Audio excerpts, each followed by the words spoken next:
Buenas tardes. Es para mí un gusto y un honor estar aquí con todos ustedes en este noveno simposio de actualización del Instituto Neurológico Internacional de Colombia y agradezco al doctor Federico Silva por su invitación. Yo soy neurólogo intensivista y me he desempeñado principalmente en el área de la neurología crítica desde hace 27 años, pero hace ya 14 años incursioné en el área de la bioética. Realicé especialización y doctorado en bioética y mi principal interés y mi tesis de doctorado la realicé precisamente en el tema que hoy nos ocupa. ¿Cómo tomar éticamente las decisiones en pacientes que han perdido su competencia para decidir? Espero que esta charla pueda ser de ayuda para ustedes en la práctica diaria. Bien, para poder enfrentar adecuadamente el problema, lo primero es conocerlo bien. Todo médico con frecuencia en su práctica clínica se ve enfrentado a este problema, pero especialmente nosotros los neurólogos, y cada vez más frecuentemente. Sobre todo por un notable aumento de estos casos en la práctica médica, debido a, en otras cosas, ¿no? Al incremento en la expectativa de vida y también al incremento en la incidencia de las enfermedades médicas, que pues obviamente comprometen la competencia del paciente para tomar sus decisiones. Por ejemplo, tenemos la demencia, la ACV, la epilepsia, neoplasias, infecciones cerebrales, etcétera, incluyendo el SIDA y hoy también, como hemos visto, hasta el COVID. Por otro lado, la mejoría de la tecnología diagnóstica y terapéutica médica ha permitido una mayor sobrevida de estos pacientes, pero generalmente permanecen sin una adecuada competencia para tomar sus decisiones. En este problema influyen varios factores. Consideremos primero los relacionados con el paciente. Pues primero, el compromiso de las funciones mentales superiores y algunas terapias y métodos diagnósticos empleados pueden afectar la personalidad del paciente y modificar sus deseos. Si pudiéramos conocer las preferencias previas de los pacientes, sería mucho más fácil. Pero conocer las preferencias previas de los pacientes en la práctica no ha resultado fácilmente aplicable incluso en aquellos casos con voluntades anticipadas firmadas. Hay varios trabajos que han demostrado este punto. Por otra parte, la concepción social en nuestro medio de que la salud y la calidad de vida están asociadas al progreso tecnocientífico lleva a que se utilicen mucho más las nuevas terapias y tecnologías que a su vez aumentan el número de pacientes con incompetencia para decidir. Se diría, pero ¿cuál es el problema? La familia es la que decide. Varios estudios han revelado que las decisiones de la familia frecuentemente se realizan sin una suficiente comprensión del problema del paciente, no transmiten la escala de valores del paciente, sino la suya propia, y pueden estar afectadas por sentimientos previos, prejuicios, que no responden a los verdaderos intereses del paciente. Por otra parte, en ancianos sin compromiso cognitivo y en pacientes con déficit cognitivo mínimo o demencia leve, varios estudios han demostrado que hay limitaciones en la comprensión de la información numérica con la que frecuentemente se presentan las alternativas de tratamiento. Y esto aplica no solo para el paciente, sino también para la familia. Y por otra parte, es frecuente ver diferencias de opiniones entre los familiares y los pacientes con compromiso de sus funciones mentales.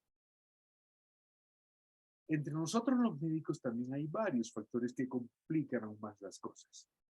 Está hoy de moda la adherencia a guías y protocolos basados en metas estadísticas poblacionales, con frecuencia afectados por intereses de la industria, que no siempre se ajustan, entre otras cosas, al paciente individual, ¿no? La llamada medicina defensiva, las políticas de salud, el tipo de contratación, las compensaciones y los incentivos que se ofrecen al médico en las diversas EPS, etcétera, y las donaciones dadas por la industria farmacéutica, todas influyen en la toma de decisiones del médico en la práctica. Numerosos estudios realizados en países desarrollados han demostrado muy bien estos puntos. Por otra parte, como sabemos, el ejercicio de la práctica médica actual, la productividad que se exige al médico, lo de máximo 20 minutos por paciente y otros, llevan a una inadecuada claridad del problema del paciente por parte del médico en el contexto personal, familiar y sociocultural. Por último, es frecuente que presentemos fallas en la forma en cómo se presenta la información al paciente y a la familia, lo que no ayuda para nada a mejorar las cosas. Tenemos problemas también en la enseñanza de la toma de decisiones éticas en medicina. Existen notables deficiencias en esta enseñanza desde una perspectiva ética. La Organización Mundial de la Salud y la UNESCO lo han señalado muy bien. Por otro lado, es conocida también la influencia del llamado currículo oculto. El estudiante tiende a adoptar las actitudes y la conducta observada en sus colegas y profesores, y no lo que le han enseñado en las clases de ética. Y es el caso también de que en general la educación médica prepara al nuevo profesional para realizar un acertado diagnóstico utilizando las últimas tecnologías y el tratamiento más efectivo utilizando los últimos medicamentos. Poco se le enseña al estudiante en este caso a pensar en el paciente como persona y en cómo él ve sus propios problemas. En resumen, podríamos decir que debemos aceptarle a muchos analistas y a filósofos que han tocado este punto que nuestro modelo biomédico presenta varias fallas. La primera es la desproporción entre la efectividad y los costos. Por otro lado, el enfoque reduccionista. Este busca la corrección de una alteración específica, como ustedes ya saben, y no da suficiente importancia a la totalidad del paciente. El enfoque holístico que se ha propuesto en contra de este ha demostrado ser muy útil en el proceso de sanación y mejoría, pero es muy raramente empleado. Como lo ha afirmado la Organización Mundial de la Salud, el factor principal que determina la salud de los seres humanos no es la intervención médica, sino su comportamiento en relación a sí mismos, al medio ambiente y a los demás seres humanos. Ahora, muchos analistas y filósofos han señalado que esto es más una responsabilidad de toda la sociedad y no debería dejarse el problema solo al médico. Pero la verdad es que estamos en el centro del asunto.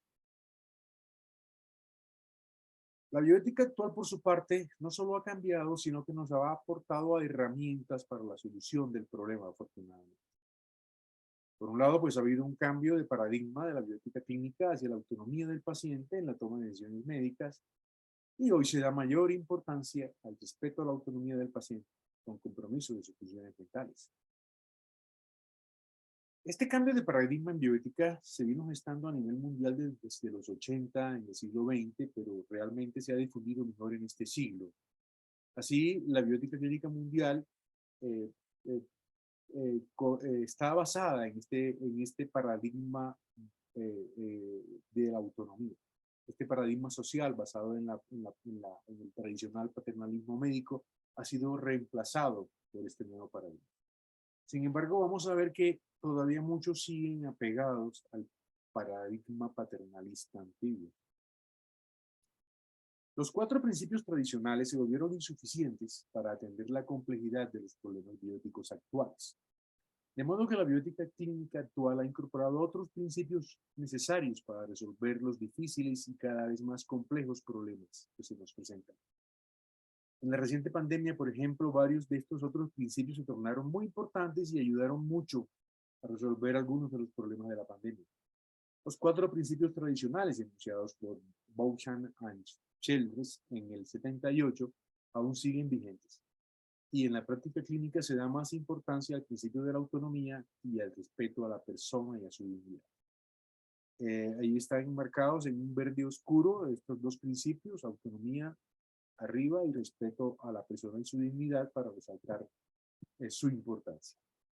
Sin embargo, en el tema que nos ocupa hoy, hay que dar importancia a otros varios de los nuevos principios, como por ejemplo el principio de la totalidad, o sea, el hecho de que tenemos que pensar siempre en el individuo como un todo y no como en órganos específicos. El principio de inclusión, porque pues hace alusión a la vulnerabilidad y a la discapacidad que presentan estos sujetos.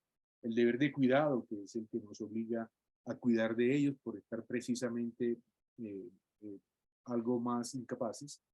Y el principio de proporcionalidad, que es el que usamos siempre que pensamos en una adecuación de proceso terapéutico, el saber qué realmente puede ser de beneficio para un paciente. Podríamos decir en resumen que los conceptos claves más importantes en la toma de decisiones en pacientes no competentes para decidir son estos que ven. Vamos a analizarlos todos uno por uno. El primero y el más importante es claramente el respeto a la autonomía. La toma de decisiones médicas en estos pacientes requiere protección y respeto a su autonomía comprometida, su dignidad y su proyecto personal de vida, y es una obligación ética de todo profesional de la medicina. Varios importantes filósofos, bioeticistas y jurídicos han afirmado que los valores y creencias del paciente son la principal consideración en la determinación de la responsabilidad del médico. Fíjense que aquí nos llevan delantera en este juicio. Otros dos conceptos importantes son el respeto a la persona y el valor inherente de cada ser humano. Los considero juntos porque el respeto a la persona se fundamenta en el valor inherente de cada ser humano. Ahora, es claro que el respeto a la persona es el origen del consentimiento informado, pero el cual, con excepción de que existan voluntades anticipadas claras, no es posible obtener directamente del paciente con compromiso de sus funciones mentales, lo que lleva a que el respeto a la autonomía de estas personas constituya un problema bioético y sea lo más importante. Otro concepto considerado clave es el de la dignidad humana. Es un concepto que ha sido algo problemático y en muchos países muy controvertido. Sin embargo, cualquiera que sea el abordaje al concepto de dignidad humana en el contexto de pacientes con compromiso de sus funciones mentales lleva al problema bioético una vez más de respetar la autonomía de los pacientes. Y realmente, el respeto a la dignidad de estos pacientes no se cuestiona en la toma de decisiones médicas, mientras que el respeto a la autonomía sí. Otro concepto considerado clave es el de la vulnerabilidad. Sin embargo, la vulnerabilidad es una condición humana y la presencia de una mayor vulnerabilidad solo conlleva la obligación de asegurar el respeto a la autonomía de la persona, una vez más. Y un concepto considerado frecuentemente en estos pacientes es el de calidad de vida. Concepto también problemático. La utilidad de este concepto en bioética se reduce a la necesidad de buscar siempre la mejor calidad de vida para el paciente de acuerdo a su propio juicio, lo que en pacientes con compromiso de sus funciones mentales una vez más lleva al problema de respetar la autonomía. Cada persona determina cuál es su mejor calidad de vida. Nosotros como médicos no podemos determinar cuál es la mejor de vida para un paciente, la mejor calidad de vida para un paciente determinado. De aquí que el cuestionamiento más importante en todo esto, ¿sí?, se reduce a que la decisión de cuidado, el método diagnóstico elegido, la terapia propuesta, realmente están siendo de beneficio para el paciente y está de acuerdo con sus verdaderos intereses y con los que tenía antes de su compromiso cerebral, y está respetando completamente su autonomía, su proyecto personal de vida, y está teniendo en cuenta su valor como persona, su dignidad y su papel en la comunidad y en la sociedad. La ley, en la gran mayoría de los países, incluyendo el nuestro, ha intentado ayudar en la solución del problema, con las llamadas voluntades o directivas anticipadas. Estas están claramente reglamentadas en nuestro país, fueron aprobadas inicialmente por la 1733 en 2014, la famosa ley Consuelo Davis Saavedra, y han sido reguladas por la resolución 1051 del 2016, la 2665 del 2018, que está muy completa, y últimamente la ley 1996 del 2019. Una de las cosas interesantes en esto es que hoy ya no se exige que sea necesariamente la voluntad anticipada un documento firmado y autenticado por notario. Se aceptan otras formas, como videos, grabados, testigos, incluso las voluntades anticipadas pueden ser expresadas por el paciente directamente al médico durante una hospitalización, quien obviamente debe anotarlas en la historia clínica y se consideran válidas. No se requiere que el paciente firme la historia clínica ni que la firmen los familiares, como todavía se utiliza en algunas instituciones. Como les decía, para enfrentar adecuadamente este problema y cualquier problema es necesario primero conocerlo bien. Así que decidí realizar un estudio para conocerlo mejor, sobre todo en cómo perciben los médicos el problema. Hice una metodología cualitativa e interpretativa y lo hice en un hospital de 4º nivel. Se realizó una recogida de información en el contexto clínico usual, sin realizar intervención sobre el mismo, y se evaluaron múltiples perspectivas de los entrevistados, observando las circunstancias en que se produjeron de forma natural, realizando la interpretación en el contexto adecuado.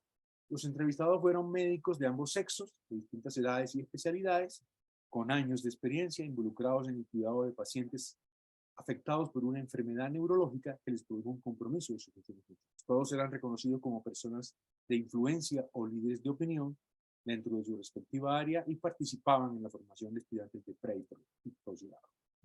Los dilemas más frecuentemente encontrados en el estudio fueron los que ustedes observan, ¿sí?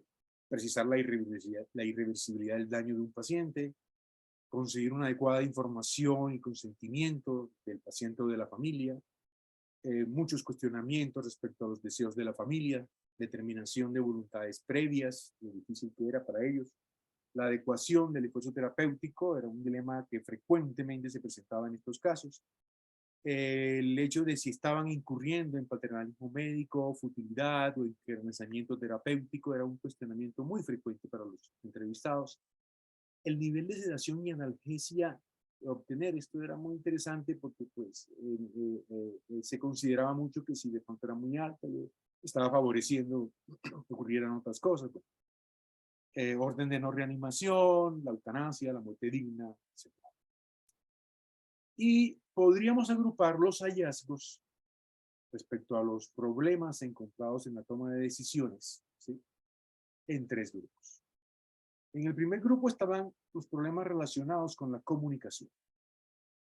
En este grupo encontrábamos sentimientos encontrados y desacuerdos en la familia, cuestionamientos acerca de los verdaderos intereses de la familia, se habló mucho de falta de espacio para el diálogo, no contar con la familia para la toma de decisiones en muchas ocasiones. En el segundo grupo estaban los problemas por factores externos. Uno de ellos era determinar la voluntad previa del paciente, pero otros alegaban dificultades administrativas. La edad del paciente fue algo que influía frecuentemente en la toma de decisiones del médico y había consideraciones legales, culturales y religiosas que también consideraron ellos que podía en algunos casos ser un problema para tomar la decisión. Y en el tercer grupo, que es pronto el más importante, había problemas que eran dependientes del médico y del equipo de salud. ¿Sí? El primero y el más importante señalado por todos fue la presencia del paternalismo médico basado en el beneficio del paciente, o sea, en lo que les hablaba del antiguo paradigma de la bioética. ¿Sí? Muchos hablaron de la falta de toma de decisiones en equipo, no hacían equipo los médicos y había desacuerdo entre ellos. ¿Sí?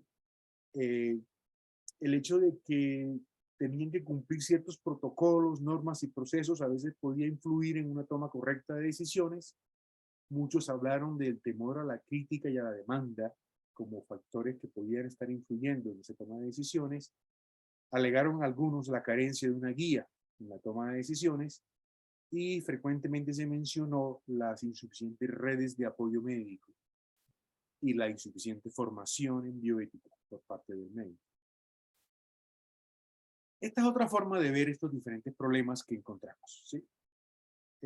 Aquí están el desacuerdo entre médicos y familiares, poca importancia al consentimiento, prevalencia de la medicina paternalista, respeto a la autonomía del paciente y a la dificultad para conocer sus deseos, los intereses de diversos tipos de la familia, protocolos y procesos administrativos, el control de los recursos de salud en la salud, la falta de disponibilidad de tecnologías en muchos casos, también se mencionó, la edad del paciente, como se había mencionado, la medicina defensiva, el temor a la crítica, la excesiva adherencia a guías y protocolos, la falta de formación bioética del médico, la falta de guías en la toma de decisiones y la falta de red de apoyo. Fue notable, como les dije, la presencia de este paternalismo médico como un factor influyente en casi todos. ¿Sí? Y, por ejemplo, algunos, aunque daban importancia al respeto a la autonomía del paciente y a conocer a sus voluntades previas, como había mencionado, pocas veces fue posible conocerlas. Se tendió mucho a seguir los protocolos y la normatividad legal vigente, aunque no siempre lo consideraron adecuado, y se reconoció la carencia de esa formación bioética y del apoyo institucional en ese aspecto. Entonces, en resumen, ¿cómo proceder ante esta situación que realmente es un panorama complejo y difícil? Como esta diapositiva que les presento. Conociendo mejor el problema, agrupé estas recomendaciones de acuerdo a los grupos de problemas que hemos encontrado. Excúsenme por condensar aquí toda la información. En el primer grupo, arriba a la izquierda, los problemas relacionados con la comunicación, Observamos que las posibles soluciones estarían en, uno, un acercamiento a la familia, la ayuda del equipo de trabajo social y psicología clínica, cosa que a veces no hacemos, pero que en la práctica ha resultado útil, y varios estudios también lo han señalado.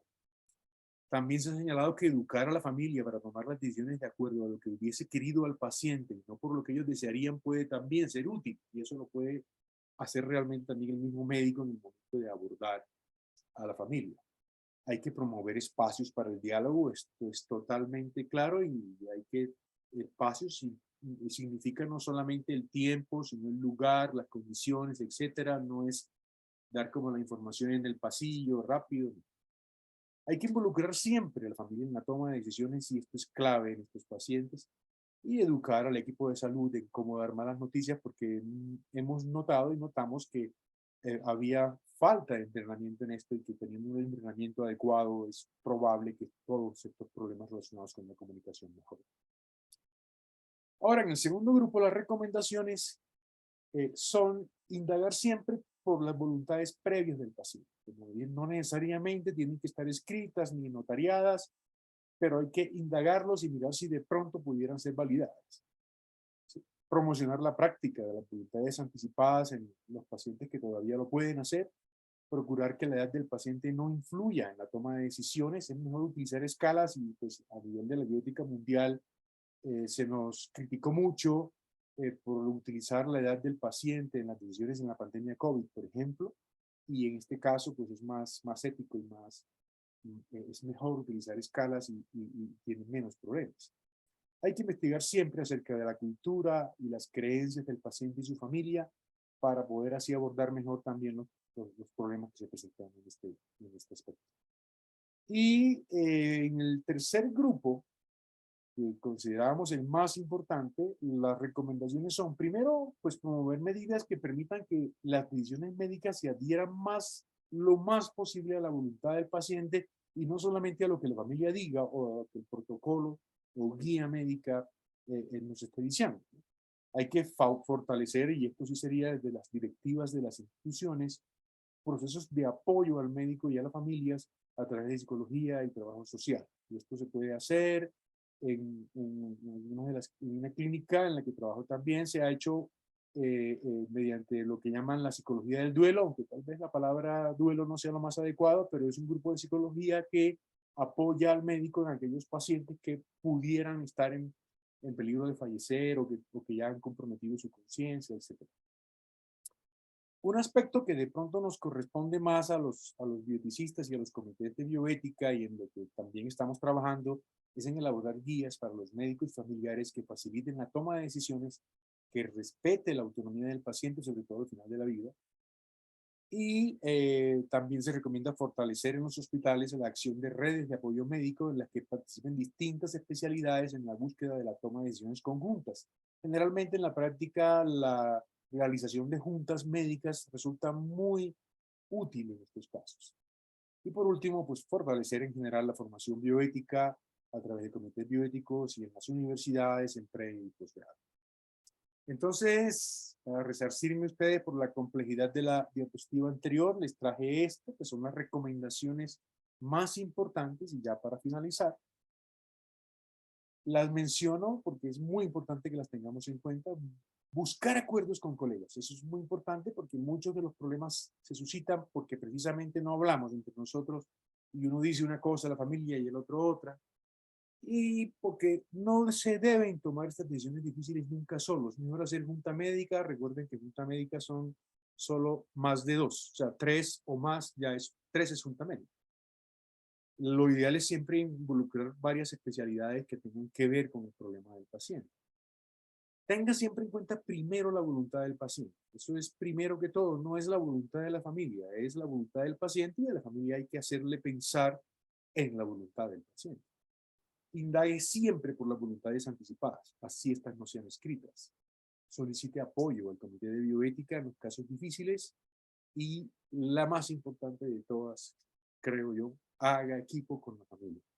Sea su guía, su colaborador, sea usted quien realmente sea el colaborador y el compañero de la familia, y eso ayuda mucho a que se tomen las decisiones éticamente, respetando mejor la autonomía del paciente y tengamos menos problemas al respecto. Muy bien, muchas gracias. Espero que esto les pueda ser de ayuda en este difícil tema. Quedo atento a comentarios, aportes y preguntas. Les dejo aquí mis correos y más tarde desean contactarme para inquietudes, bibliografía o también para comentarme algún problema. Con gusto intentaré colaborarles con lo que pueda. Muchas gracias.